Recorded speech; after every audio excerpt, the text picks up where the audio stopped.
the super speedway. How's your contact? How was the start of the run? I mean, the start of the run's fine for 3 laps, and the thing just goes loose. It's like horribly. 10-4. We'll take a swing out of here. We're going to be a little tighter back in traffic. Stay focused. A lot of laps left.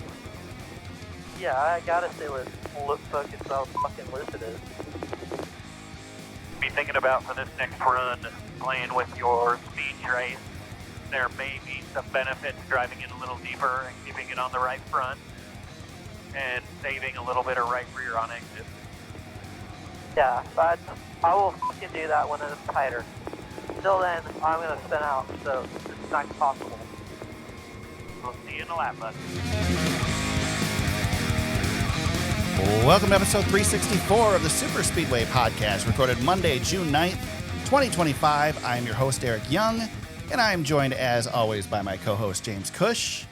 James, I know we already did this, but nobody else knows we already did this. How's it going this week?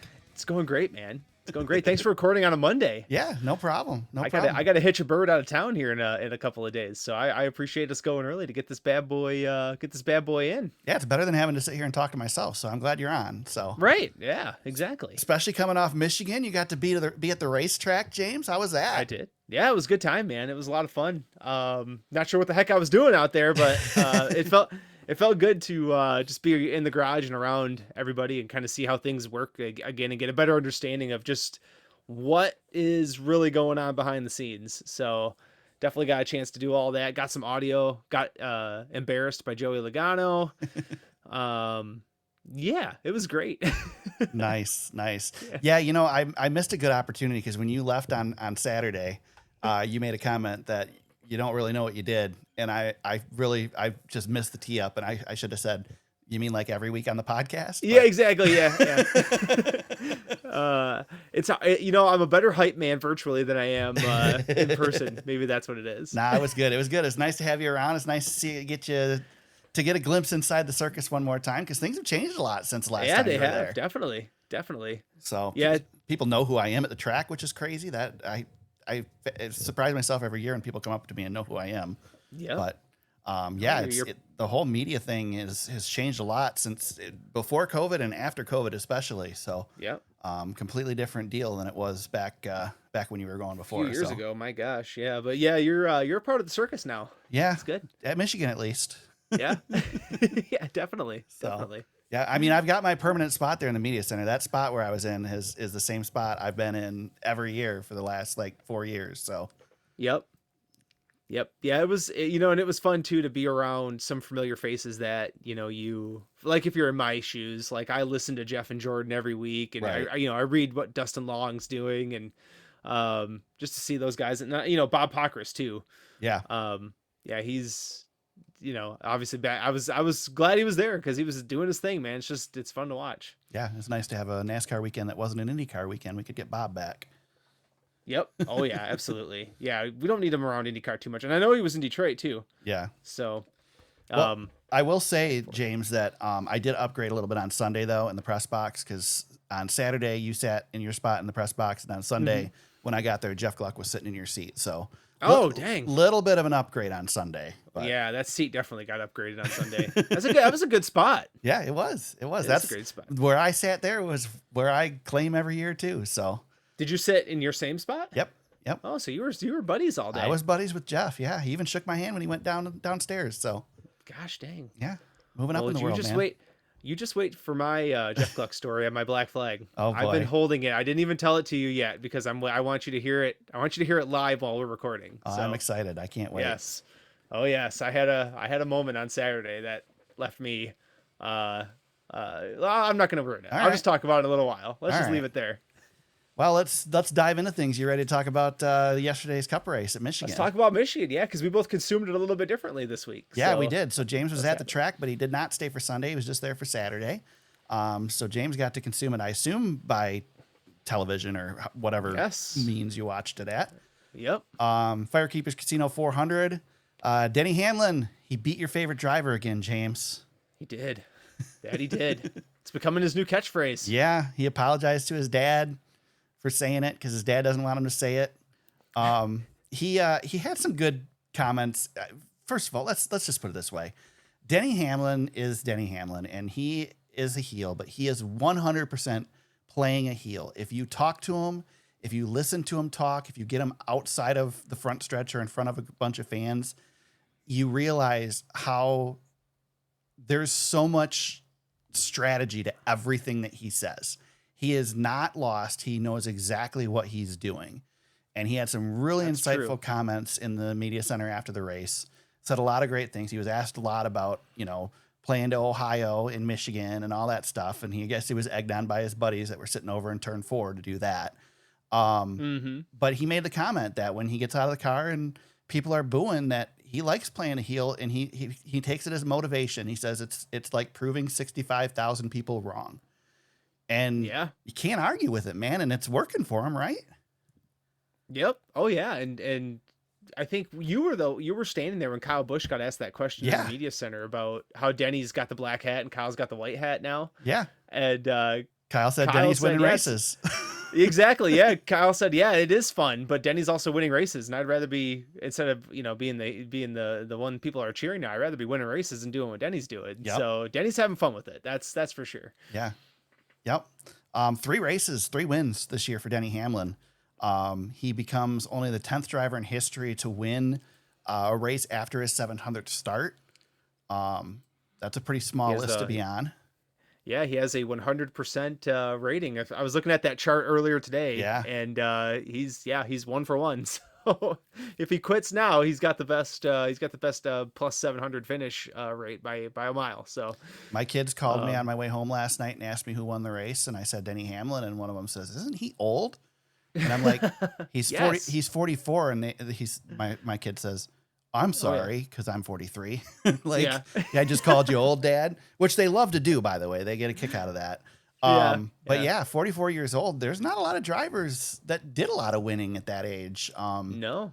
And I don't know about you, James. I know we've said it before and it seemed likely before, and then things fall apart, but I don't know if Denny could be more motivated to go for a championship run than this season. I mean, with all the stuff he's got going on and able to block it all out and just focus. I think we've seen that Denny excels in chaos, and to have your wife on baby watch for the last 3 weeks, to be in the middle of a lawsuit as a team owner, and to come out and do what he's done this season. I mean, it's almost, the story's almost right itself, right? And he said as much too, right? He said, like, you don't want any part of being in this head right now. There's a lot going on. And I'm like, yeah, man, I can't imagine. And for him to go out there and one of the comments I was going to have too was, he won that race and he was doing his thing at the start finish line, and he actually looked exhausted. Yeah. And I don't know if it was the driving, which I'm assuming there's a lot of, a lot of exhaustion that comes from what those guys were doing on Sunday. But I think winning that race also takes a lot of things off your shoulders too. Yeah. And I wonder if we're seeing like the weight of what it is to be Denny Hamlin right now just kind of fall off of him in that moment, just for a little bit, just to be vulnerable for a moment. And so, yeah, there's a lot. I mean, Eric, when we were in the media center Saturday, we were all looking over our shoulder, and that was the guy, you know, when's Denny getting here? And because we've got a million and as soon as he got there, everybody swarmed. He went to the biggest open spot in the room, and everybody swarmed him. People were standing on the podium ramp trying to get a better view. I mean, I walked over there just to grab a photo of what the scrum looked like. I put it on my Instagram stories, but it was nuts. And I'm just like, gosh dang, Denny. I got a newfound respect for him going through what he's going through right now, just as far as, and that was me leaving the track on Saturday. I'm like, man, Denny Hamlin's really in it right now. Yeah. And then the dude goes out and wins. Isn't it funny how you feel different? I wish fans could get the experience of being in the media center and being around these guys, because it really does change your opinion of these guys, doesn't it? Oh yeah, absolutely. I mean, you really see them as a person in these situations, and some of them, because you're talking to them. Some of them, you'll see them, and you're like, "Wow, he really is a dick," and that's just what it is. You know, there are those drivers. Yeah. Oh yeah, absolutely. I mean, there's one particular one that I'm a big fan of as a driver that I've really soured on as not really wanting to talk to him in person, but it's not. I don't think he's trying to be a dick. You and I talked about it on Saturday. I think it's it's just the way. Yeah, he's just the way he comes off. He's just focused and short. But I won't name him because I don't want to call him out. But nope. But yeah, I mean, and then there's guys like Joey Logano that everybody hates, and Denny Hamlin that everybody hates, and I think they're great. I love talking to them. I did send a picture of because Ross came in, and I was kind of doing what Denny Hamlin does, playing the heel a little bit, and I sent a picture to Watermelon James, if you remember from last year. And I said, "Hey man, this is as close as I'm getting. I ain't getting any closer to this dude."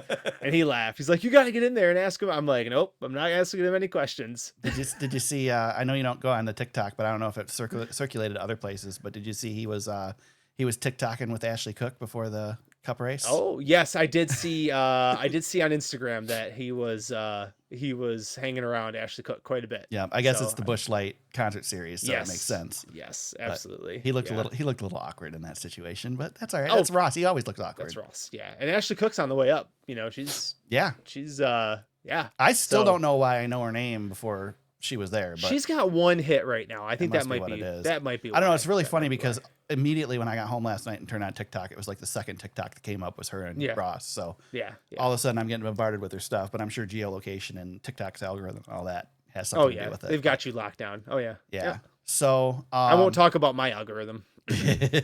Yeah. Mine is finally curated, James. Especially the Instagram algorithm is finally curated, and I won't publicize it, but it's perfect. Oh, mine's curated too. 57th victory in 701 Cup Series starts for Denny Hamlin. I'll let you give the stat you've got in the notes. Go ahead with that one. Yeah, he has passed Kyle Busch for all-time wins at Joe Gibbs Racing. Kyle had 56. Denny was tied with him there, and now he's surpassed him. Kind of saw that one coming, but that stable at Joe Gibbs has had some drivers go through it that are phenomenal. And Denny's to be on top of that list like Denny is quite an achievement, I'll say. Yeah. So, I mean, to pass Kyle Busch like that, but he's also approaching Kyle Busch on another list. Well, I was going to say he's 3 wins away from Kevin Harvick breaking into the top 10. 60 wins. Yep. Top 10. Kyle Busch is at 63, so he's got 6 to go to beat Kyle.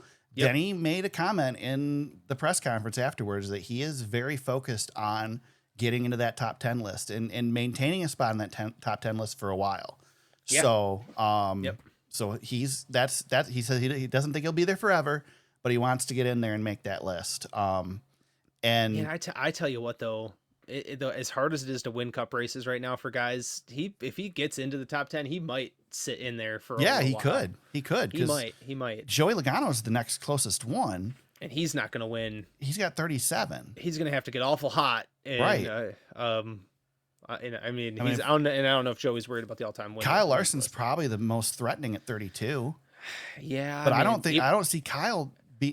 see Kyle completing his career. Kyle's got to almost double his wins to catch him. Well, and that's the thing. I don't see Kyle Larson staying here. I see Kyle Larson bowing out quicker than when he runs out of being competitive. I think Kyle Larson got 10 years left, and if so, that maybe. Yeah. I don't know, man. Yeah. I don't know. It's gonna be tough. I mean, it's hard. It's hard to get. Denny's not gonna move from his spot for quite a while. I mean, nope. In 11th. I mean, it's fitting he's in 11th, right? Yeah. Oh yeah. Yep. But yeah, so he that was very important to him to be up there. And if you look at it, you've got the top 8 are in the Hall of Fame. Kyle Busch will be in the Hall of Fame. Kevin Harvick is on his way to the Hall of Fame. Mm-hmm. And Denny Hamlin will be in the Hall of Fame. And everybody behind those guys, all the way down to 22nd, is in the Hall of Fame. And then Joey Logano is going to be in the Hall of Fame. And then Brad Keselowski and Bobby Isaac. Yeah. I mean, Kurt Busch was just announced at to be in the Hall of Fame. He's 26. Yeah. Martin Truex Jr. is right there. So yeah, that's the class. I do still feel like it's funny because Denny Hamlin's he's this high on the wins list as an active driver, and he's still underrated. Yeah. Oh yeah. I don't understand. It's the championship thing, man. None of us really see him as one of. If you ask people of the greatest drivers of all time, do you see him way at the top of the list? The problem Denny Hamlin has here's the reason why, Eric. He's had this great career, a very long career, but never in his entire career have you looked at him compared to some of his peers and said that's the best guy in the sport right now? That's the problem he has. There's always somebody else doing a little bit more than him. And I would argue that Denny's, sorry, I don't mean to cut you off. Oh no, go ahead. I would argue that Denny's, and I think Denny said this himself before, and I agree with him. I think Denny's success is Denny's work ethic versus Denny's talent. I think there have always been drivers that are more talented than Denny Hamlin. I think he's outworked some of those more talented drivers. Well, and I'll give you a comp that maybe people might like this, might not. Denny Hamlin's Drew Brees. Yeah. Drew Brees was an awesome quarterback and a Hall of Famer. He also has a championship. That's probably where the analogy falls apart. Right. But his entire career, he was up against Tom Brady and Peyton Manning and was never going to be the best quarterback going. He's never going to be seen that way. Even if he had the best season, it was never going to be seen better than Tom or Peyton. And, you know, Denny's kind of got that deal. You know, he raced with Jimmy Johnson. Yeah. Kevin Harvick was at his apex in there. Now, like Larson, Kyle Busch, you know, Denny's always been a top guy, but never the guy, even when he's been pretty close. I would argue, and it makes sense why he argues for the old point system. I would argue that the switch to the current point system probably has cost Denny Hamlin 2 to 3 championships. It's cost him some. It's given him opportunities and cost him opportunities. I just think with his work ethic that he would have been able to put together strong enough performances to lead a point standings throughout the full season under the old format. And the other problem he's got too is he should have one. He should have 2010. He should have had one 15 years ago. That one was right there for him, and he choked. He choked it up. That's the facts. But. Which one was that? Was that the one where he spun? Yeah, where he was leading. Well, he should have 2 then, because they also is the one where they decided to put an entire tarp on the front of his car and overheat him. Yeah, well, that one too. That one too. But the pressure would have been off a lot sooner if he had claimed that 2010 title. Yeah. You know, going in as the favorite too. But again, you're going up against Jimmy Johnson. So. Yep. Yeah. And he was on one heck of a run. I know there's no way to predict it, but do you think he's a serious threat? I mean, is he a favorite for the championship? Yes. Absolutely. Is he a favorite? Yeah, he's going to be considered in that bucket. Yep. Okay. I would put him there. If I had to pick 4 right now, he's in there with Larson, Byron, Bell, Hamlin would probably be the guys I would pick. All 4 Penske drivers are in the playoffs, so you didn't put one Penske I know. driver Yeah, in I know. Yep. Blaney just doesn't have he just isn't finishing. No. That's the thing that scares me with Blaney. Even on Sunday, yeah. Blaney had another issue and had a kind of a tough weekend, but yeah, that was the question that got me in trouble with Joey. I asked him, I said, you know, how is the team, you know, is the team adjusting their focus at all based on the fact that all the members of the team have won, including Wood Brothers. And yeah, he just said, no, we're just trying to win, man. I'm like, yeah, that's true. That's a dumb question. Sorry, Joey. That's funny. He did give me a professional answer. That's good. So he didn't make me feel stupid. He's very nice. Yeah, he's a very nice guy. I like that. Joey. Joey, yeah. Chris Buescher finishes second. I saw him on pit road afterwards. I didn't ask him a question. I got some video. It's on my X account though. At T Super Speedway. If you want to see any of the videos that I captured over the weekend. Won the first stage. Yeah. He was super frustrated at the end though because he knew they had a car to win, and they just didn't do it. Yeah. And obviously it's a track he's won at before. It's a bummer for Buescher. I think he should be happy with what he got, but I totally understand the disappointment. How much fun was it though to watch a fuel mileage race? Oh, dude, the end of that race was that whole race was great. Good. Even I messaged you. I couldn't sit down. Every time I would sit down, I just stand back up because I'm like, I'm watching Byron, Hocevar. I'm watching these guys. I'm like, I'm sitting down. I'm like, nope, I got to stand up. I got to stand up and watch because something's gonna happen. It was such a good race, and yeah, just to have a good old fashioned fuel mileage race, it was awesome. And I don't know where it's at now, but it was trending at 93 on Jeff Gluck's poll with a Denny Hamlin win. It's close. Which is incredible. Yeah, I think it's just under that now. I think it's like 92 point something. That's incredible for a Denny Hamlin win. Imagine if Chase Elliott would have won that race. Oh my God. We might have gotten 100% on his poll. No, I'd have voted no then. So anyway. Yeah, but watching those guys work, and I gotta tell you, I know you didn't have I know you had access to the broadcast, but I tell you what, Letarte, called a phenomenal race. Yeah, I didn't showing get to the hear throttle. a lot of it. I got to hear some of it. Yeah. but- No, but they were showing Byron, they were showing Hocevar, and they were showing this graphic of who's burning the most, who's saving the most. Larson was on the list. Larson was saving a phenomenal amount of fuel compared to everybody else. Yeah. And just those guys. I thought breaking it Larson was down. going to win the race because of that. I did too. But his car, it just kept going away on him. Yeah. And then I thought for sure, I'm like, well, God, and it was clear Hocevar wasn't going to be able to pull it off. Right. But I was like, God dang, Byron's going to get this one. Mm-hmm. And sure enough, like got past and ran out of gas. I'm like, oh, I guess he didn't have enough fuel. Yeah. So that was nuts. Just a wild I will say that stage. you know where we're located in the press box. It's right next to the TV booth. Yeah. And there were multiple times that I could hear Letarte and Junior yelling through the glass. Yeah. They were loud on the broadcast too. Yeah. Yeah, there were several instances, so I knew they were getting into it. And like I said, we could hear some of it. I would glance up at the graphics and stuff. I did have it streaming on my computer, so I could go back and look at it. So I did see some of the stuff that they were doing, but obviously didn't get the experience that you would get from watching at home. Yeah. But yeah, they just again, and the reviews on social media once again are just terrific, except for Eric Esteps made one critique and got freaking blasted on Twitter or on X yesterday because he critiqued the fact that they hadn't talked to Buescher after the race, and people lost their minds. And it's like, okay, you guys, it's a criticism. You're allowed to criticize, you know? Not when Dale Jr. is coming. Oh my God. You better not. It's funny. Not only was Chris Buescher disappointed, but Ty Gibbs was pissed. That was the audio I thought you were going to pull. Yeah, well, I didn't pull that part of it. I pulled because I heard at the end of the first stage him complaining about how loose the car was and F-bombing the team for it. So that's what I pulled for the intro. But yeah, after the race, he was. Well, and I stood by my pit road to try to get an interview, and they rushed him off. Of course, he went to the prime set. But there was I went up just to kind of get in position, and his media guy like almost chest bumps me, and he just says, "Hey, how you doing?" It's like, okay, dude, I'm not gonna. So obviously there was some word ahead of time that he doesn't want to talk to anybody. Yeah. Chris Gabehart came on the radio and chewed him out. So yeah, that was. Well, the thing is, though, James is, and I listened to the Teardowns discussion about this, and I kind of agree. Like, they need to win, so freaking go for the win. Yeah, I didn't like that What does a third call. place do for them?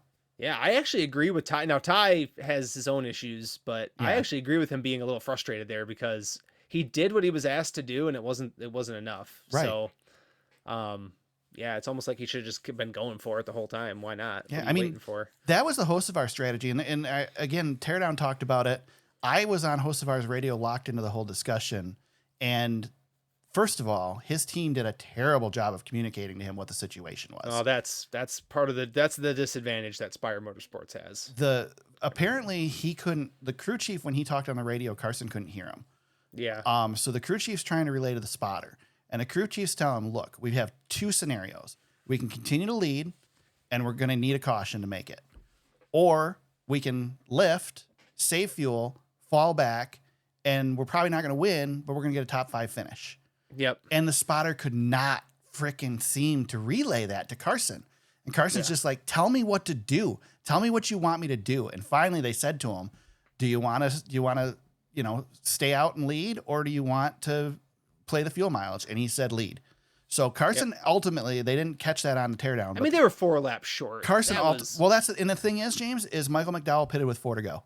Yep. So exactly. they were completely on with their mileage. They Yep. were going to run out with 4 to go. And he blew a tire. I mean, he wasn't winning the race. Yeah. Anyway. He blew the tire, so it didn't matter in the end anyway. And Well, actually, Hocevar apparently was happy with the fact that they blew the tire, because at least then it wouldn't have mattered, the fuel mileage. So I gotta tell you though, man, that kid, he's going to win one. dude, 3 weeks it's in really a row. soon.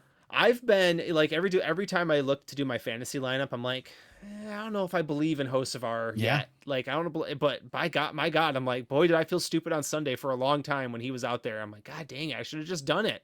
Well, and the thing he led all those is laps. if he wins a race and gets into the playoffs, James, he fast. really could be a serious threat for a championship. He's fast. It's just the team around him is. I don't want to say. I want to be careful how I say this. The team is not up to his. the team is not performing to the level he is. Yes, they're putting the car under him that they should, but they don't have all the pieces in place. They've got like I don't think that's their fault either. I think it's just part of a growing team. No, but that's the thing. Like, he's elevated the team now, and now the team can't meet his expectations, which is not. This is not an uncommon thing. It is kind of uncommon for a guy driving for Spire Motorsports, right?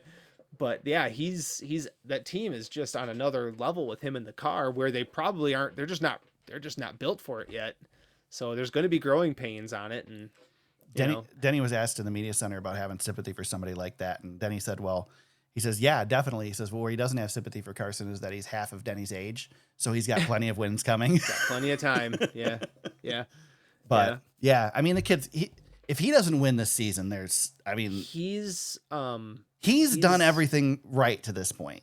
Yeah, and I tell you what, he's the fans react to him. He's got that thing that is very rare. Only a few drivers get it in a generation, and he's got it. Well, Jeff was surprised. So it's crazy. We were sitting there listening to driver intros, and Jeff asked me. He says, "What do you think? How do you think Carson's going to go?" I said, "I think he's going to get big cheers." He said, "Oh, really?" I said, "Yeah, well, he's from Michigan." I said, "I was down in the garage before the race, and he was out behind the hauler, and he had a giant crowd of people around him. And sure, there were only like 3 or 4 drivers that were out, so that makes sense. But man, and again, he's a hometown kid, but there are a lot of people that really like him." Well, and I think too, people don't understand. This is not just a Carson thing. This is a Michigan thing, right? For whatever reason, Michigan, when it comes to Michigan sports, when Michigan people find that thing with who they're cheering for, and they perform, Michigan fans will always rise up. Well, it's not even support. That, it's crazy. We will support the drivers that are from our state. Yes, we'll support the drivers, but that was what started our discussion. Too. Is that Brad Keselowski got a big pop, and Jeff was surprised by that. And it's like, I told him, I said, the first time I saw a race outside of Michigan, I was shocked that Brad Keselowski got booed because he always gets cheered in Michigan. Yep. And it's like, well, of course, that race was at Eldora, so it was in Ohio. So that really makes sense. That makes a lot more sense, yeah. But still, you think about like the Lions and the Tigers recently, right? And even the Pistons, all of a sudden you see you got all this, oh man, we've got this winner, we got this growing seed of a winner, and the fans go absolutely crazy for what we have here.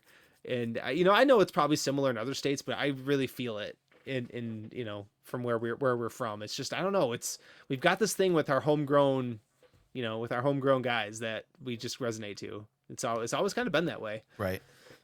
Yeah, for sure. It's cool. It's coming. I think the only thing that's stacked against Hocevar right now is that the mile and a halfs or the intermediate tracks that he's good at, there aren't a lot right now. He's going road course racing now, so we'll see. It's gonna be a tough part of the season for him, I think. But maybe his teammate Michael McDowell's giving him some help. There, he's a great road course racer. Yeah, and we haven't seen a lot of tracks like Indy or Pocono either, and so who knows how he'll run there. So I mean, and maybe one more thing on the Michigan guys real quick. All the Michigan guys had a great day. Brad was good. Eric was good. It was awesome. Yep. Awesome to see. Yeah, for sure. One driver who did not have a good day. Alex Bowman tried to knock the wall down in turn 2. Holy cow. One of the hardest hits we've seen at Michigan in a long time. I argue that Austin Cindric, which ironically is the one who caused this accident, back a couple years ago, hit head on in a very similar situation in the same corner.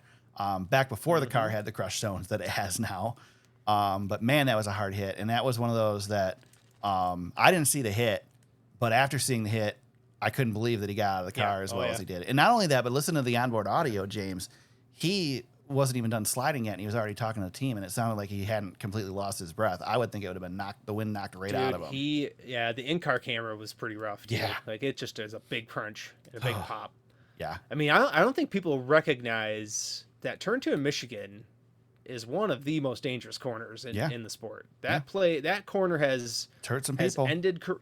It's ended careers, hurt some people, ended lives, that corner. Yep. Back in the day before we had safe barriering. Thank God we do. Thank God we have safer barriers and we have safety with these race cars, because man, when you see the back tires get off the ground like that is.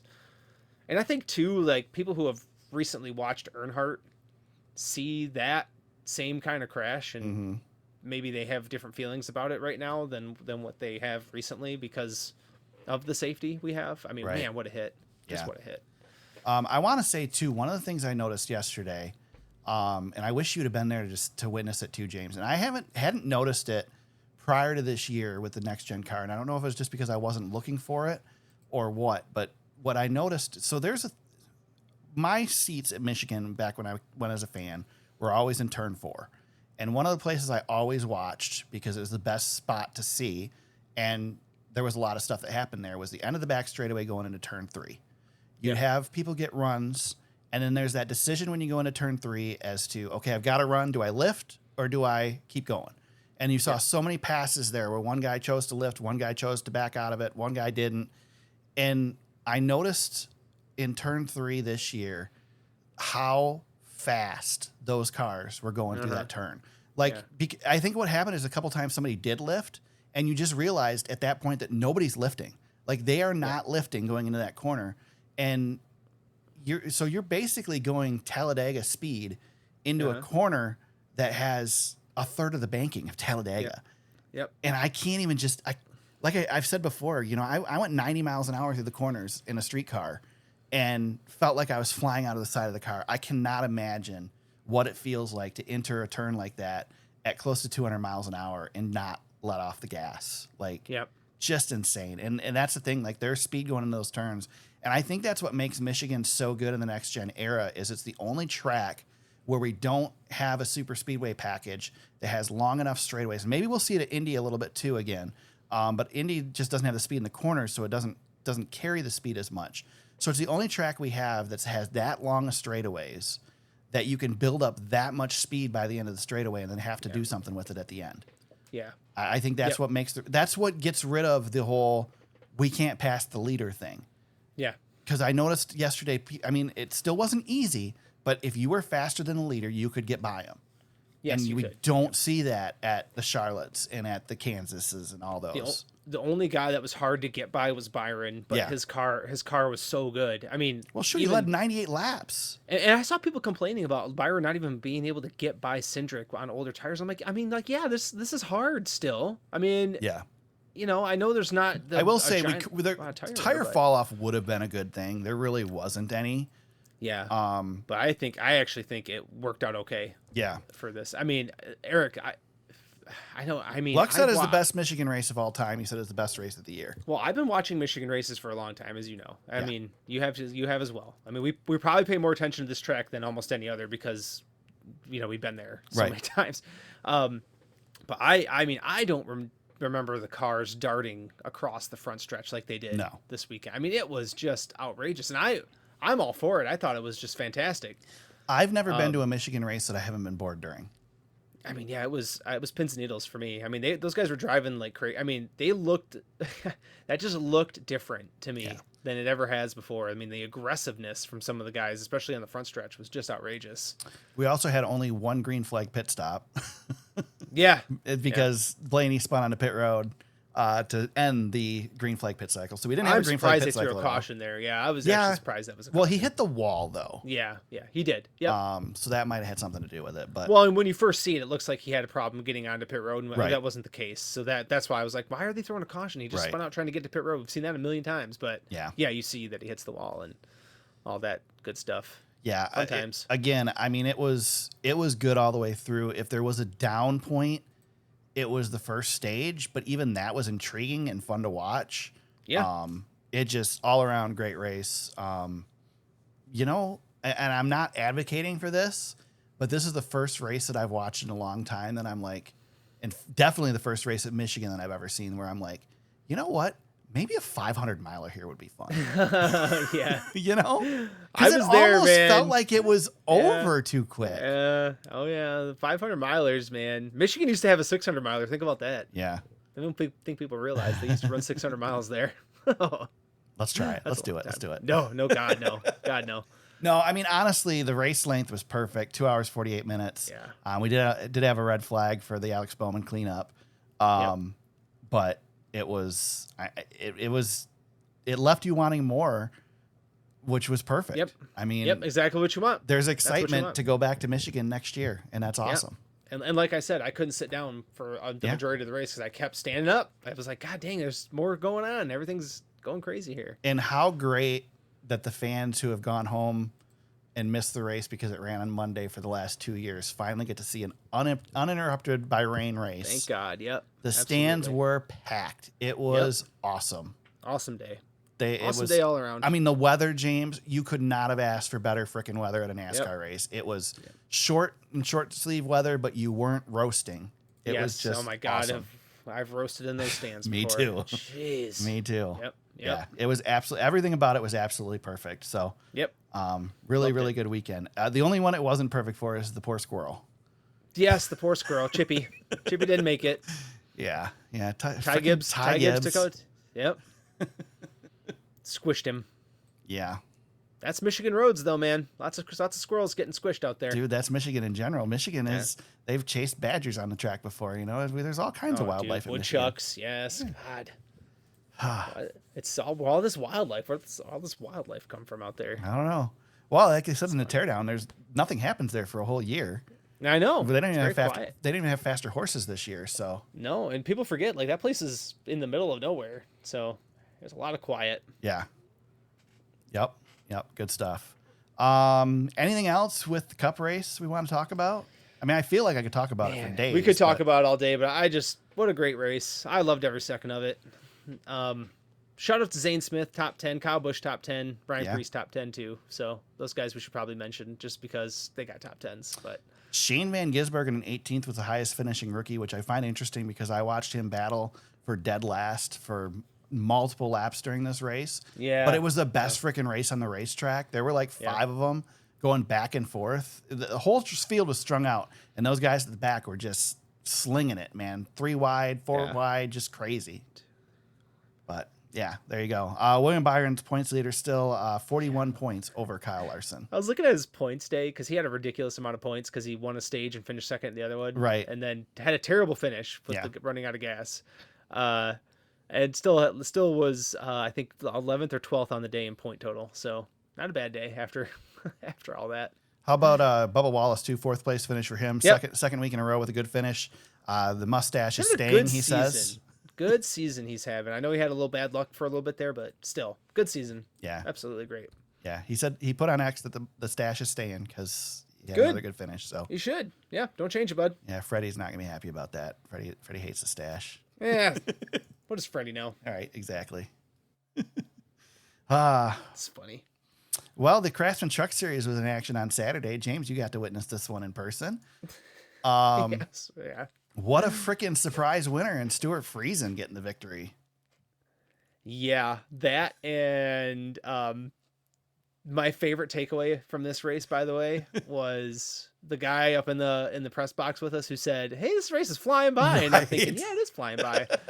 And then immediately after that, red flag for 25 minutes to repair the wall. Yeah, good lord, can't win, man. And then we restart and wreck literally half the field. Oh my God, that was my favorite. That was my other favorite part. I walked. So you and I separated for a little bit because I went down to the media center because I'm like, well, I'll watch the end of the race from the. I thought I'd watch the end of the race from the roof, and everything was going fine. So we're getting ready to do that restart, and I get to the roof, and they're coming out of turn 4, taking the green flag. I'm like, oh, perfect time. I'm going to watch the end of this race. And literally right in front of me, they all go sliding through. It was ridiculous. There goes, I saw Ross, I saw Frankie in the grass. I'm like, what is going on? Frankie really created a lot of work for the logo people because he went through every logo he could on his way through the grass. Yes, he did. They fixed it up, I saw, though. Yeah, it looked good. Yeah, it looked good. But there were some divots down there. My quiet track picture afterwards, there's some pretty big divots down there. Oh, yeah. I saw they had the jet dryer blowing sod across the... Yep. I don't remember, Eric. I know there's been big wrecks before at Michigan, but that was probably the biggest pileup I've seen in a hot second. One of the last truck races there was a similar wreck. Yeah. Because I was down on pit road during it, and I have video of it. Yeah. It wasn't that big though. But it was all a I restart said wreck. was, I think I messaged you, but I'm standing there watching it and I went, that was awesome. I was like, I'm not even mad. That was awesome. I will argue again, and I told you this at the track, that is my argument for why the restart zone is stupid. It is stupid. Because if you don't go at the beginning of the zone, you're going to pile everybody up. Yeah. Because everybody is anticipating your start. They're not supposed to, but they all are. Well, and And- it almost happened again. Yeah. Because When Frankie decided to restart in third the gear. restart right after that, I'm still standing on the roof watching, and I'm watching Hocevar pushing Frankie, and I went, oh my god, we're gonna wad him up again, and somehow they got into turn 1 without any problems. Well, But, oh my god, I'll give you a little insight. Hocevar was told on the radio that 33 is going to suck on the restart, so be careful with him. And sure enough, Frankie restarts in third gear. it's so funny. Frankie thought he had a great day on his Twitter. Yeah. Yeah, restarted third, had a chance to win, is what he said. And I'm like, oh, I don't know about that. And then he said he was running. Did he say restarted third or restarted in third gear? He said restarted third and in third gear. He said, yeah, it was great. I was running with the pack all day. And I'm like, Frankie, you were out to lunch most of the race and got through that wreck somehow. The only reason he wasn't more in the wreck is because he was too far back to be in it. It's fun having him in the race. I'll say that. It is. That's my favorite takeaway. And again, I will argue again that Freddie is not in the race saying I'm going to win and then sucking. He's just out there having fun, and that's cool. He is having fun. That is cool. Yes. So, yes. But yeah, back to Stewart Friesen, our winner. My God. Yeah, what a turnaround 2 for laps him. led. I mean, this guy was talking about quitting earlier this season, and now he's in the playoffs. Pumped in the press conference too. He was fired up. I mean, he's guaranteed a top 10 finish in the Truck Series this season now. Gave Chris Knight a big old hug. Yeah. Saw that. Yeah. And then he tried to kumbaya Canada and America. That was good. Right. So I got a kick out of that too. Yeah. He was surprising though when he got out front. But then again too, like Hocevar and Chastain were, they were having the good trucks were cleaned out. So that certainly helped him. But Grant Enfinger was still up there. Luke Fenhouse started on the pole. So he had a good truck. Ben Rhodes was good. Corey LaJoy, so close to freaking getting a win, and just we all thought Corey was going to win this one. Yeah. When the caution came out after he got the first restart, we were all kind of in the press box. We were kind of like, yeah, I don't know if he's going to do it again. And sure enough, he got past. And once he was behind, it was just over. And Carson Hocevar to preview the race on Sunday cut down a tire. And had to pit. So another one which made it through that wreck and thought, man, this is Hocevar's race now, and just couldn't make it happen. So him and Heim were like slicing and dicing for most of the race. That was where the real battle was. The most interesting thing about this race is just that, I mean, you knew guys that were going to run up front. And obviously Heim's going to be a competitor, but there was no point in this race where we're like, this is so-and-so's race. Or this is so-and-so's race to lose. Nope. There were so many contenders in this race, and it went back and forth that it just was a great race all around. I mean, and our jaws all hit the ground when Ross made his turn 2 save as well. Yeah. Battling with Carson. That was unbelievable save. Yeah. Couldn't believe that he saved that sucker. I mean, that was as sideways as you can get. Yeah. And get it straightened out. I don't even know how he saved it. Yeah, he hit the limit. If it would have gone like an inch further, he'd have been around. I don't know how he saved it. It was an incredible drive. Yeah. That was awesome. Absolutely incredible. That's when we all thought he was going to win too. At that, I think in those in those moments, but yeah, this race had quite a bit going on. Yeah, it was fun for a while. It was they were clean and everybody was doing great, and then stage 2 happened. Yeah, and it was a mess. Well, everybody who should be a contender was a contender at some point, except for Rajah Caruth, who he was struggling. Yeah. Probably wished he never showed up. I mean, oh my God. Well, he was fast enough to get back up there, and then he finally did, and then it was over. Crash. He gets 6 points on the day. Race over. Yep. What a bummer. It was a bummer. I was hoping to see him make that comeback because I was like, man, he's fast enough. He can get a top 5, top 10 out of this day. He was definitely quick, and the Spire trucks were all fast, so he definitely had the truck to do it. Yeah, but not meant to be sometimes. This is Stewart Friesen's 4th victory in 197 Craftsman Truck Series races. Luke Fenhouse was I'm sorry, no. Andre Perez de Lara was the highest finishing rookie in 9th. Spire truck. Yep. Corey Heim, points leaders, 133 points over Chandler Smith. Good thing we have the playoffs in the truck series, because we crowned Corey Heim the champion halfway through the season. Right. Yep. It's not on the notes. We had 2 real great races, but I did want to give a quick tip of the hat to the ARCA race, which turned out to be a pretty good finish at the end of that one as well.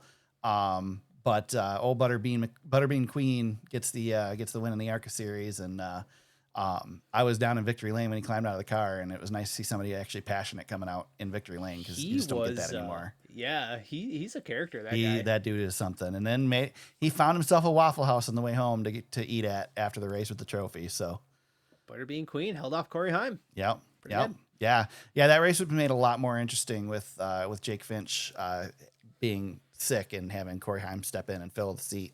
Not that Jake Finch wouldn't have been competitive in a Venturini car, but seeing Corey Heim up there was pretty cool to see. And watch Corey Heim play. Yeah, for Brendan Queen to be able to beat something like Corey Heim, that's a big deal. So Corey Heim, who's had like really good flashes in the Cup Series, that's awesome. Yeah. Speaking of the Cup Series, one other thing I wanted to touch on. Let me look real quick here, because I want to see where he finished. Better than I thought. 25th. Riley Herbst. I'm watching him during this race, and all I'm thinking is, like, if there's another driver out there that's just filling a seat, I mean, that dude. I know. He is not Cup Series material. I'm sorry. Especially the other 2311 cars are running much better. He's just keeping the seat warm for Corey Heim. He had some flashes in the Xfinity series. I don't want to give up on him at this stage. I think he'd be a great driver to run his career in the Xfinity series. He's a Justin Allgaier maybe, or maybe not quite to Justin Allgaier's level, but he's not a Cup Series winner. Yeah. He just isn't. Sorry. Nobody else was taking that seat right now. So no. Maybe, I have a feeling next year somebody will be. Yeah, it could be. Well, depends on depends on some lawsuit stuff. That's true. That is true. That could have a big. Maybe he won't be. Right. Maybe he won't be driving. Maybe that whole organization will be up for grabs. I will say he did beat Cody Ware by 1 position. So. Well, there you go. Yeah. Good enough. Well, anything else on Michigan before we move on to news? There's not much in the news. Do you want to talk any more about your experience? Yeah. Did you anything you learned? Anything you saw that maybe you didn't expect? I've got a couple of things for checkered flag and black flag, so I'll save that. The only other thing, let me see. I'm trying to think. No, I don't know. I think we covered most of it. Okay. I did take my my new pickup down there. Yeah. And was terrified that somebody was going to park next to me. So that was probably as sketchy as it got. That's funny. Yeah. But yeah, the other things from Michigan I have are checkered flag and black flag. So I'll save them. I think everything else we've probably covered. So that's good. Perfect. We don't have much for news because everybody's on their way down to Mexico right now, and they're staging to cross the border at 6 a.m. tomorrow morning. Good luck. Yeah, no kidding. But we did get some news, some big news, James, yesterday before the Cup race. Big shocking news that we didn't see coming at all, except for everywhere leading up to the race. I have in the notes that Dodge is coming back to NASCAR, but that's not technically true. Ram is coming back to NASCAR. Yep. Ram will be in the Truck Series in 2026. Apparently, there are currently no plans for teams or drivers or any of that stuff. That's all up in the air. They just said they will have trucks at Daytona in February, and they'll have it figured out by then. So, did they say how many teams they were expecting? I don't know if I didn't. So we didn't really get much of the information. We were in the press box when this happened. So I don't know exactly. I didn't read any of the stuff. So I think they said like they want to have like 4 or 5 teams. I don't know. Which is pretty ambitious.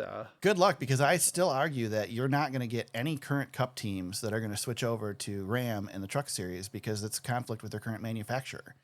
Yes. So until they come to the Cup Series, those teams are going to stay running what they're running. Well, and they said too they're eyeing the Cup Series for 2027 as like a goal, and I'm like, man, that. And Bob said this too, but I'm like, golly, it seems like an awful quick turnaround. I don't know. Yeah. Adam Stern did report that GMS will likely make at least build chassis for I saw that teams, too. if not necessarily own a team. Yep.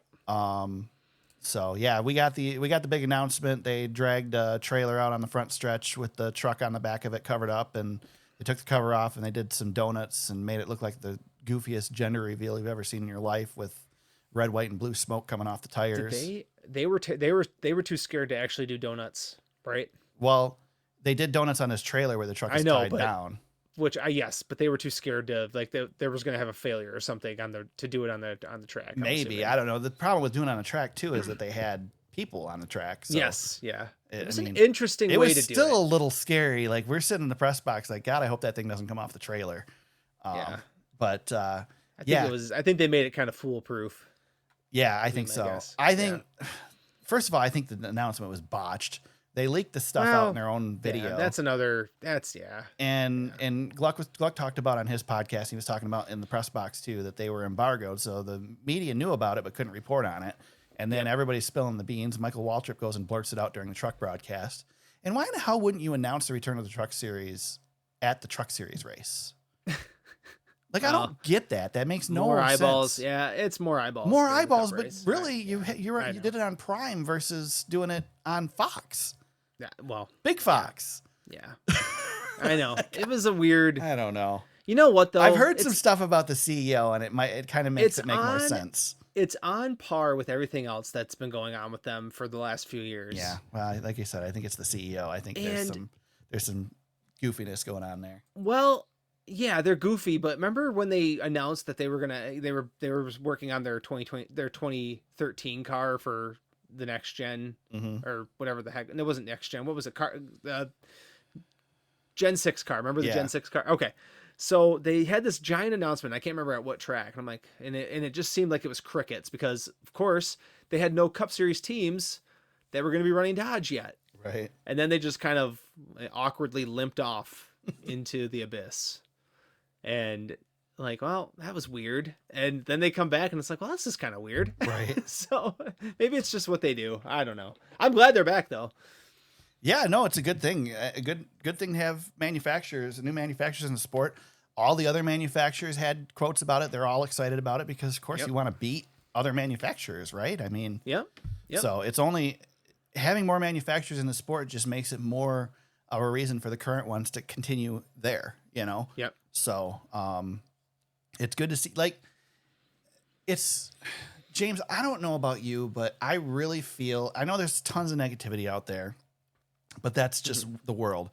I really do feel like NASCAR is on a significant upswing right now. Yeah. Oh yeah. I think they're on an upswing with the younger age groups as well. I said this weekend that I've noticed a significant number of TikTok influencers going to NASCAR races, being invited to NASCAR races, and putting content out there.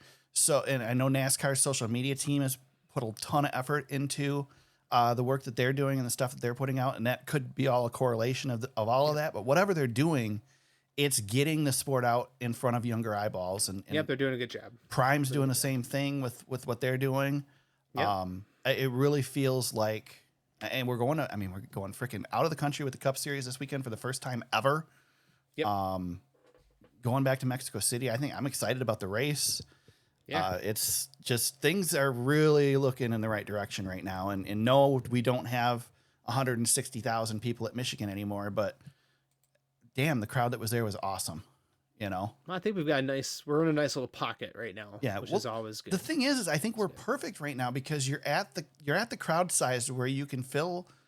You're filling the seats we have at most of these tracks now, and you've also it's not too big to go to places like North Wilkesboro or Bowman Gray or stuff like that. Yeah, you can literally bring the show anywhere, and it doesn't feel like you're selling yourself short. So, good stuff. Good stuff. That's it. Unless there's other news, I didn't look before we started. News is pretty quiet today. Like I said, going on a Monday. So everybody's traveling. So Carson Hocevar posted an awesome picture earlier that is 17 years apart. Him standing on the front stretch at Michigan, and then him leading the pack at Michigan. So that was pretty cool. Have you read Jeff Gluck's article on Carson yet? Yeah, most of it. Yep. I gotta read that. Yep, it was really good. It sounded pretty good from them describing it on Teardown. So yeah, it was really I'll check it out. It's worth it. Jeff did a great job. What Jeff was talking about on the Teardown just makes me like Carson even more because that's the thing. Like, I sit there and, you see these guys like Kyle Larson and whatever. Kyle Larson's a racer, but that's what I like about like Dale Jr. is Dale Jr. talks about playing with his Matchbox cars on rugs that were oval shaped and stuff as a kid, stuff that I did as a kid. And Carson Hocevar is the same way. And not all these drivers are like that. Some of these drivers were Jeff Gordon and they just raced cars from 5 years old on. And dude, sometimes I hear Jimmy Johnson talk about stuff and I'm like, man, Jimmy, you should know that. You should know more about this. And I'm like, well, maybe not. Maybe he was just, maybe he's just so into what he was doing that he just never thought about it. There's guys in the sport that feel like they're in the sport because that's what they were told to do. And there's guys in the sport that are there because they dreamt they wanted to be a NASCAR driver. Yep. And Carson Hocevar is one of the second. And that's why I like what he's doing. So. Yep. Exactly. All right. Checkered flags.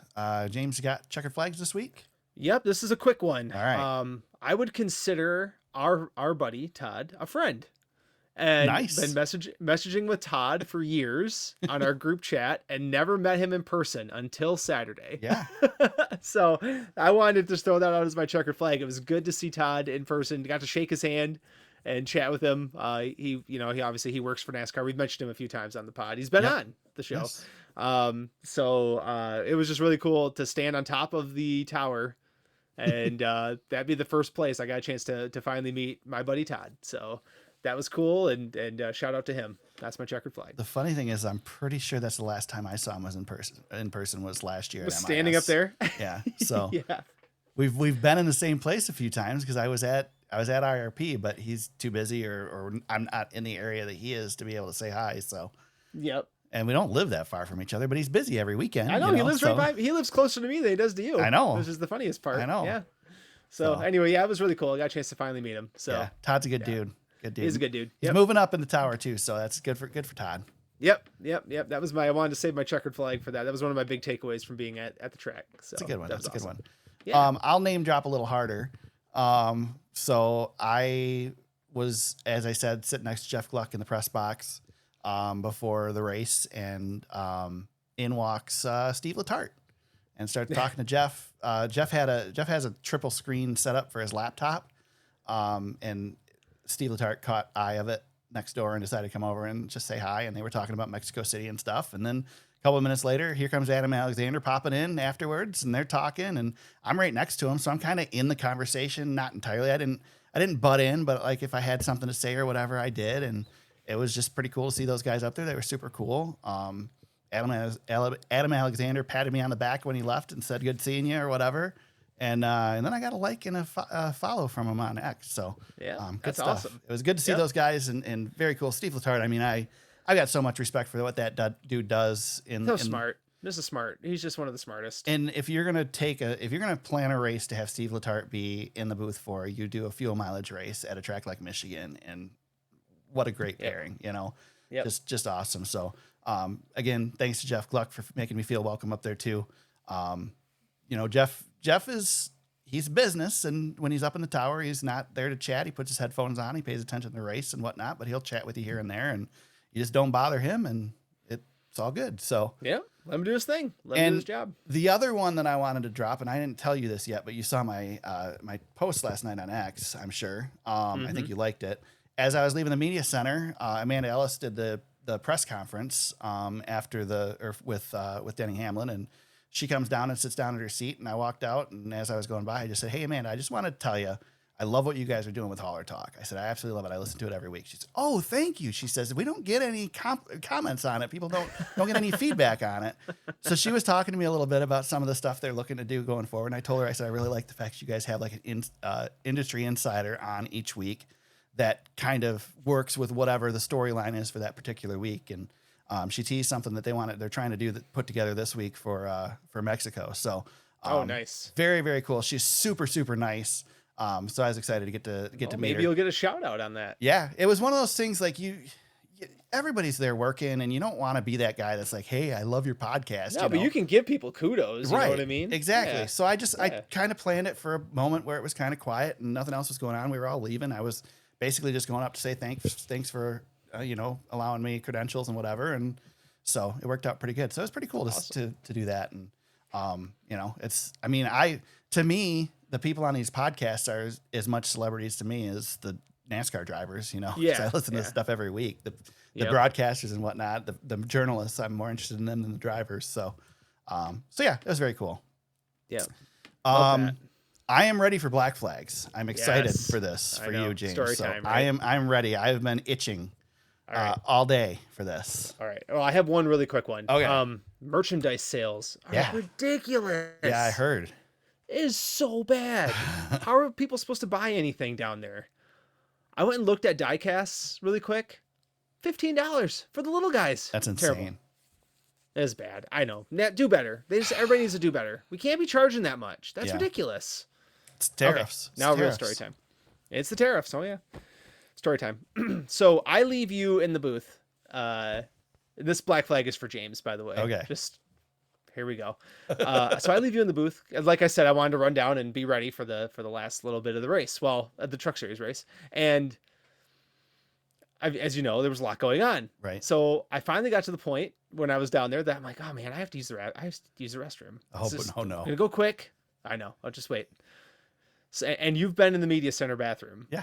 There's not a lot of options in there. Right. There's two. So I walk in and it's of course full. So I'm like, well, all right. So I back up and I just kind of stand around the corner so nobody can see, give them privacy, right? Respectful distance. I'm standing there and you know how it wraps around? There's the door and then it wraps around. Yep. I'm standing there waiting quietly, awkward as can be. The door slings open. And who stares me in the eyes with his gray ball cap? Jeff Gluck. And all I can muster up to say is, yeah, there's a little bit of a line here, Jeff, sorry. And he doesn't say a word, spins around and leaves immediately. And I hung my head in shame for the second time on Saturday. And I was going to tell you this in person, but I thought, nah, let's save it for the podcast. It's a better that's so story good. when it's recorded.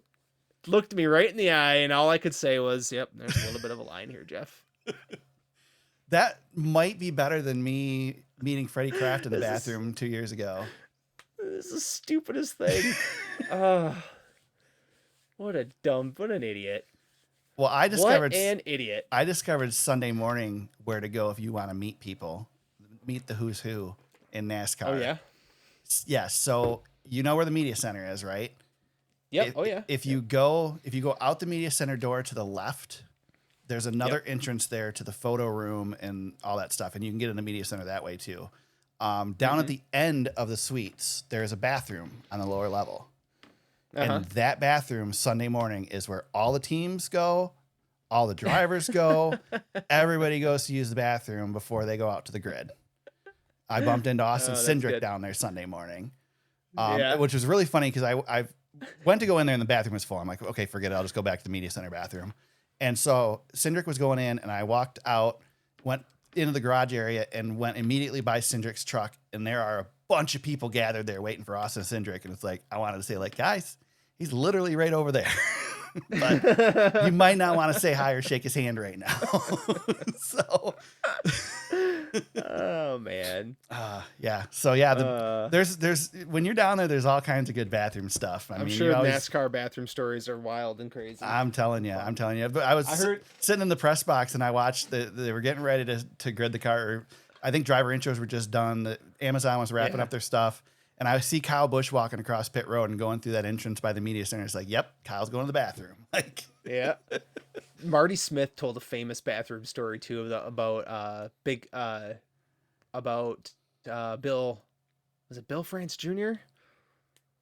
I can't remember exactly. You might have to Google it. Okay. Anyway, yeah, Marty had an awkward encounter because Mr. France looked at him in the stall and said, "Who the hell are you?"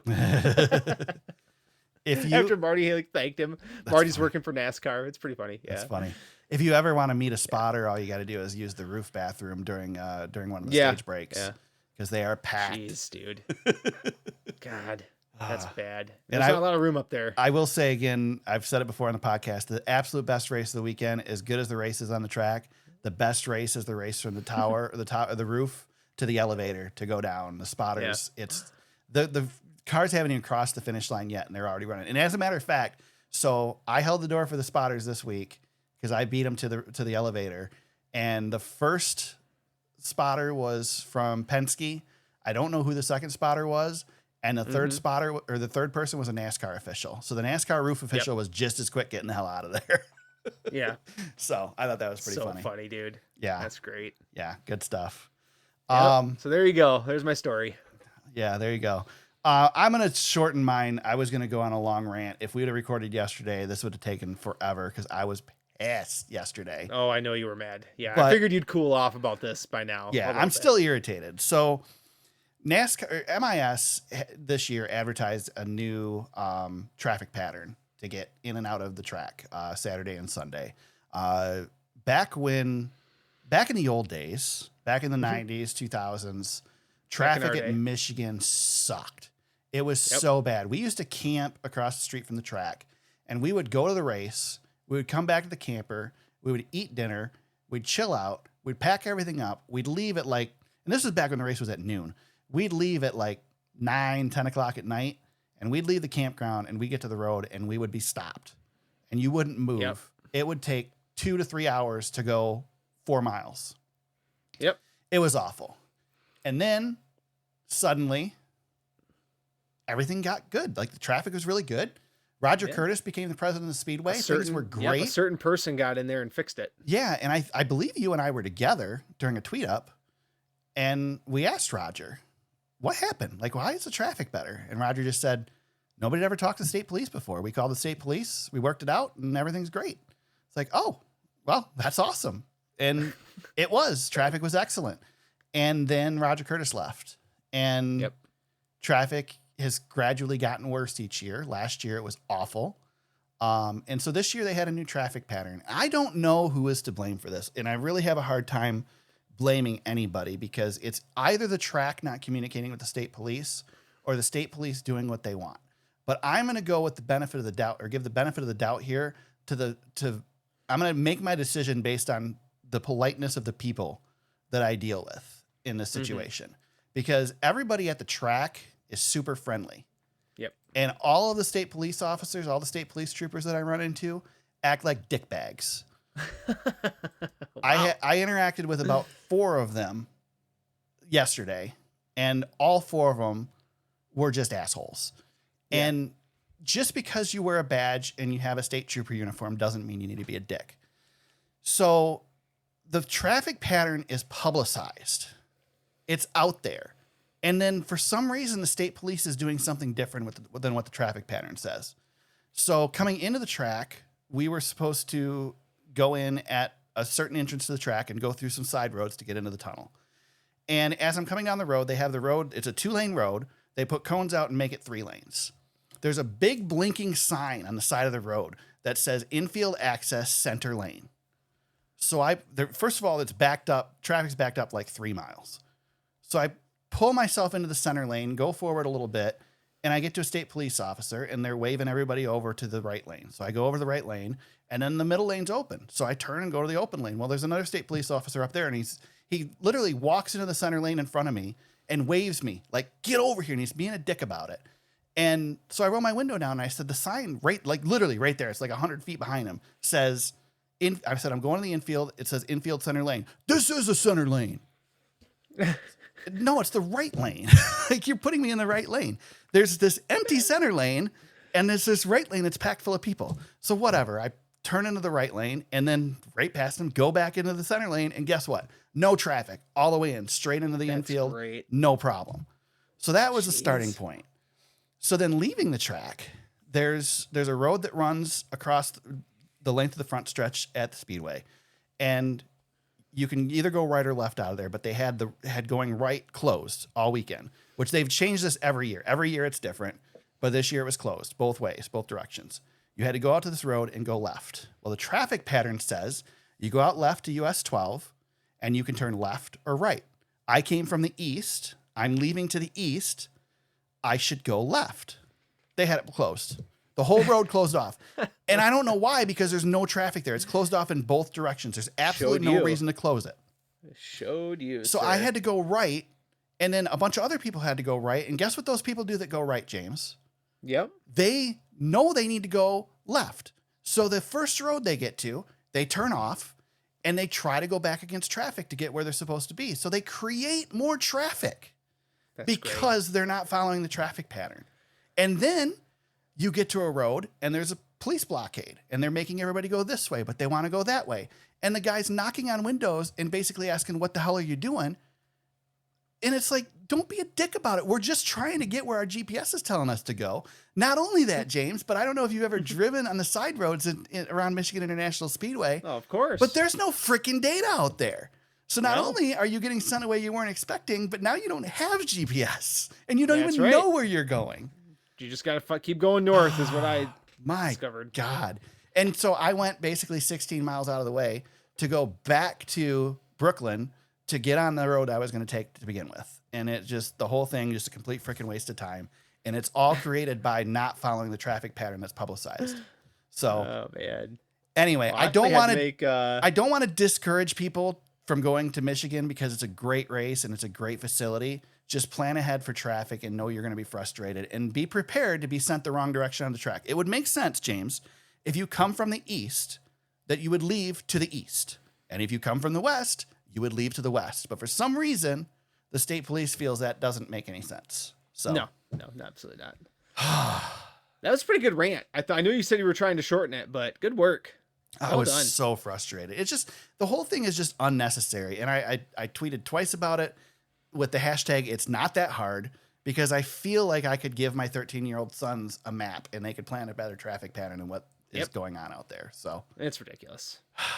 There's half of the crowd that used to be there and we can't get out faster than the crowd used to. I know.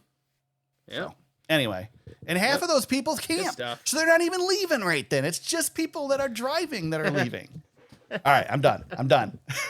We'll save you room on the next pod for even more. Well, I don't think I have to worry about NASCAR traffic anymore the rest of the season. So we'll see. But that's good. I'm thinking it's probably not. So with that, I think that that's the only thing I had for Black Flags is that. So good. Overall, very, very positive weekend at Michigan International Speedway. So don't let that fool you. I had a great time. It was really good. It was great to be back there. So very good. Mexico City this weekend, James. It is the Autodromo Hermanos Rodriguez. I almost got it all out. You did. You almost had it. The Viva Mexico 250, Sunday, 3 p.m. on Prime.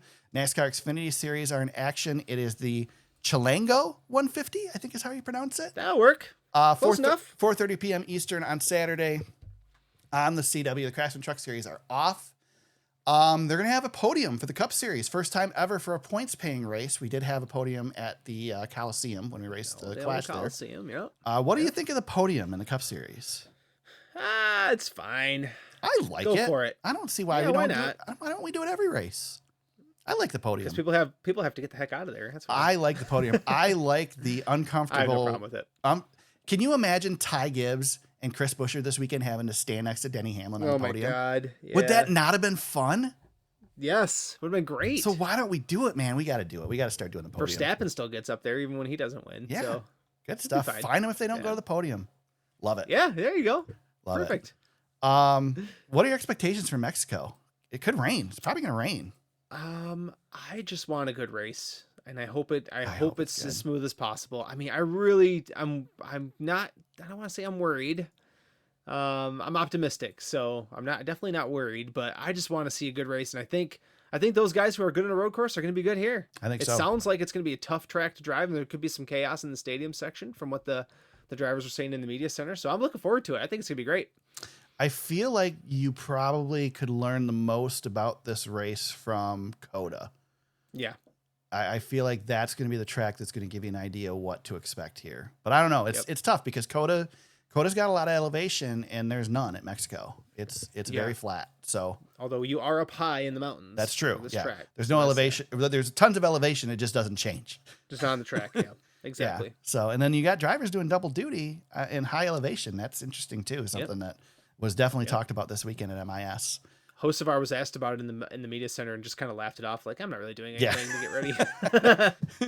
Prepare. He's running iRacing. That's what he's doing to prepare. That's all Hocevar does. Yeah. He's not worried about the aerobic part of it. Yeah, Hocevar doesn't come to me. It doesn't seem to me like a guy that's doing a lot of prep. He's not worried about it.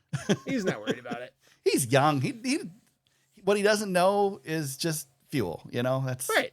He's it's fine. young and dumb. That's all he needs to be. Totally fine. Yep. No worries. You get first pick, James. Who are you picking to win at Man. Mexico? Well, I was gonna pick a couple of options. Why not just do this? I'm just gonna do it. Let's just take the hometown guy. I'll take Daniel Suarez Ooh. to get it done in his hometown. There's a lot of other drivers I like probably a little bit better, but I mean that's the story, and that's what I want. I want You just Daniel made it Suarez. really, really tough on me because I was pretty happy with my choice, You've got a lot of selection here. and now I'm worried because I don't.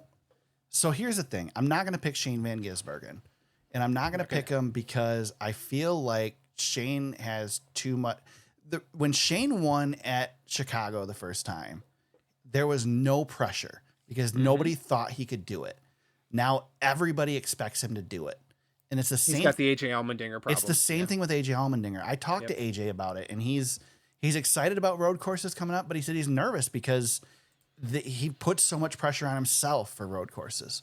So I'm not going to pick either of those guys. I'm going to pick the guy who is extremely underrated despite having a recent road course win, and I'm going to go Chris Buescher as my winner for Mexico He's the City. best. He's the best road course racer since 2002 across the series. Yeah. As far as average finish, he's definitely the best. He doesn't lead a lot, Right. so he closes, which is great. And I'm He's a got little nervous because his win is at Watkins Glen. Yep. So, really very But he'll be up dissimilar there. track. He'll be around. He'll be around. But he beat Shane Van Gisbergen at Watkins Glen. Toe to toe. I mean, Yep. So Yep. yeah, that's my pick. That's the way I'm going. There are so many guys. I mean, we talk about Coda. Tyler Reddick should be mentioned here. Tyler Reddick should be mentioned. Kyle Busch almost won Coda.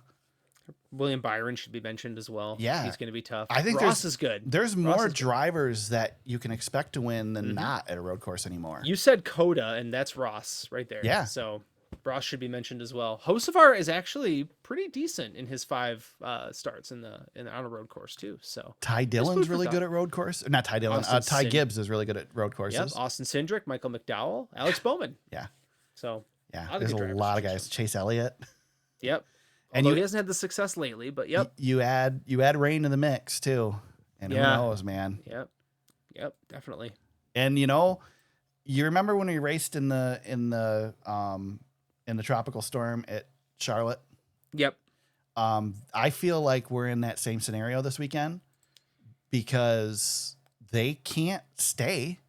They got to get to they gotta Pocono. go. Yep. So they're going to a long do way. everything they can to run this race. Why didn't they have a bye week after this? I don't understand that. Dude, they should have had a bye why? week. So tell me why you would plan.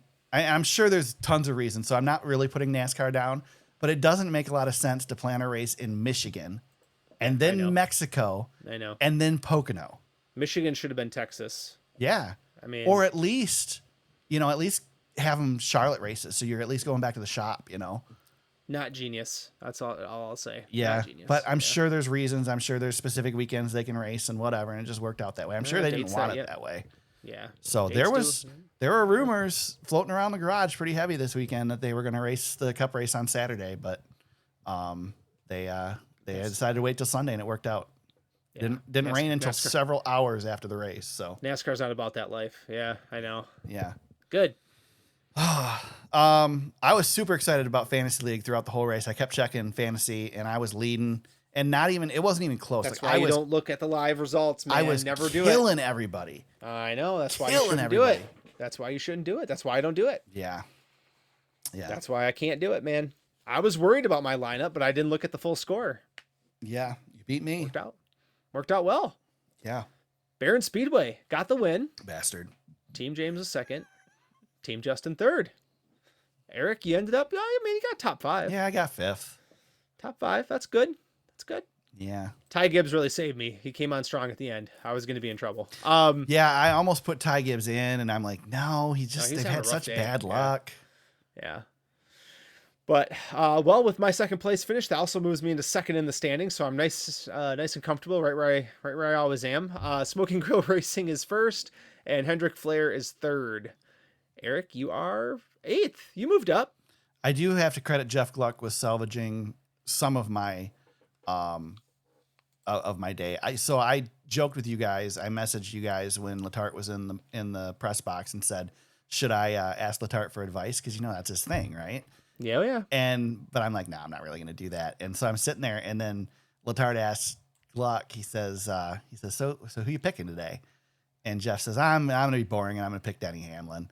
And it's like, okay. There you go, yeah. And I didn't have in my lineup. I was like, damn it. All right, I'm putting Denny back in. Yep. And then Letard was talking about, he didn't really have any specific favorites. They were talking about who was strong and whatever. And so, but yeah, so Gluck got me Denny, and that definitely helped my day. I don't remember who I replaced him with, but I would have had Byron probably on my roster, but I'm trying to save him a little bit. I'm almost out of Byron, so yeah, I had Byron on that would have probably bit me too, because he ended up not. I mean, he scored plenty, but didn't get quite as much. So. I had like 4 long shots, and I'm like, I can't do that many long shots. I gotta adjust and pull one of those out of there. So yeah. Yep.